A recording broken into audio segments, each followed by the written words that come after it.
Jama'a ta barkanmu da wannan lokaci sannunmu da sake kasancewa da ku a cikin wani sabon gumurzu tare da gogon naku Honey Badger.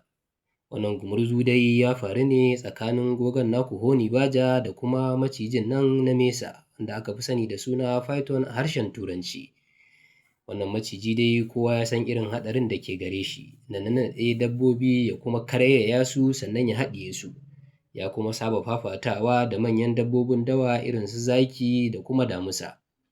Amma fa gogon naku Honey Badger shi kaɗai ya tunkare shi. Lallai wannan ɗan ƙaramin dabba da bai san tsoro ba, yau fa ya ɗauko ruwan dafa kansa idan ba a yi wasa ba. Sai dai ba mu san me zai faru a ƙarshe ba. To yadda wannan dabba ke yin amfani da ƙarfi wajen karairaya abin da ta samu, haka dai ya yi wa wannan Honey Badger ya kanannaɗe shi domin karairaya shi.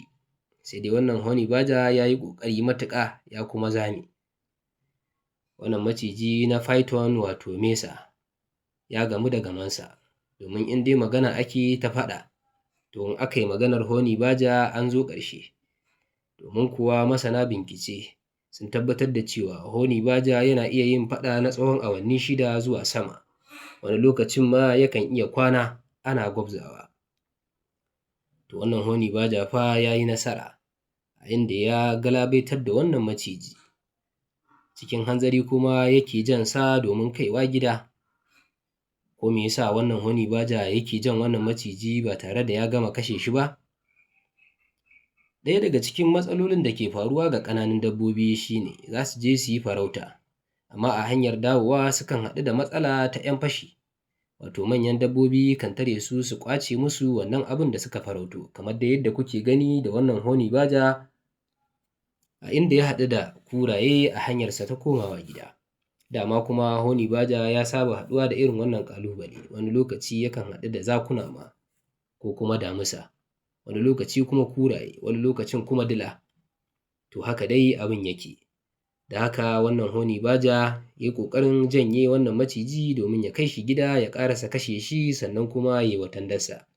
To amma a cikin rashin sa'a sai ya haɗu da waɗannan kuraye a inda suke ƙoƙarin yi masa fashi.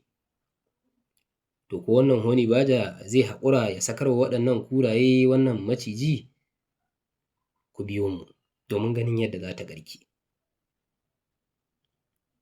To fa, Honey Badger yana jan wannan maciji da sauri domin ya kai gida, waɗannan kuraye kuma suna ƙoƙarin ƙwace shi daga hannunsa. Rayuwar daji kenan.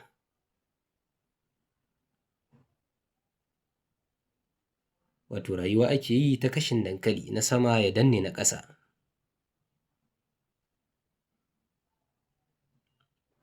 Ga giwaye can a gefe, kamar dai sun samu abin kallo.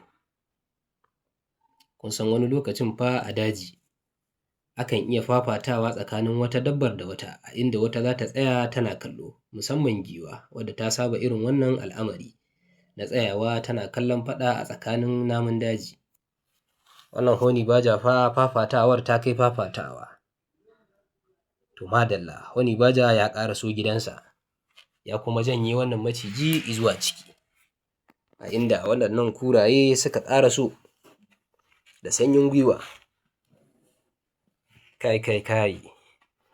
Yau fa muna taya Honey Badger murna da gasken gaske.